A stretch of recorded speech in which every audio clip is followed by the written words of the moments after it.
அதாவது பெரும்பாலும் டிவோர்ஸுக்கு உண்டான காரணங்கள் பல்வேறு காரணங்கள் இருக்கு. இப்போ சில இடங்கள்ல பார்த்தீங்கன்னா இம்பார்ட்டன்சி அப்படிங்கிற ஒரு ரீசனை வந்து பெண்கள் சொல்றாங்க ஆண்கள் மேல. ஸோ அதுக்கும் ஜாதகத்துல கண்டுபிடிக்கிறதுக்கு வழி இருக்கு. பட் அதை வந்து சரியான ஜோதிடரை அணுகி அவங்க கேட்டிருந்தாங்கன்னா மேபி ஒரு கைடன்ஸ் கிடைச்சிருக்கலாம். ஸோ அது மாதிரி பண்ணாத பட்சத்தில் சில அப்பாவியான பெண்கள் போய் அந்த மாதிரி ஒரு இதில் மாட்டிக்கிறாங்க. அது ஒரு ரீசன். இப்போ வந்து ஜாதகம் பார்க்கும் பொழுது இப்போ வந்து ஒரு மாப்பிள்ளை வீட்டுல இருந்து ஜாதகம் கொடுக்குறாங்க அப்படின்னா பொருத்தம் சரியா இருக்கான்னு பார்ப்போம்.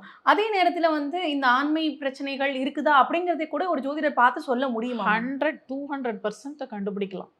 அதாவது இப்போ நம்ம திருமண பொருத்தம்னா எல்லாரும் இப்போ என்ன பண்றாங்கன்னா ஒரு 10 பொருத்தம்னு ஒரு லிஸ்ட் வச்சுக்கிறாங்க.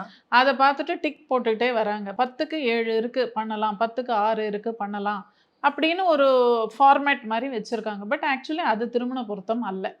அதையும் தாண்டி ஒரு பல விஷயங்கள் ஜாதக கட்டத்துக்குள்ள போய் பார்க்க வேண்டியது இருக்குது.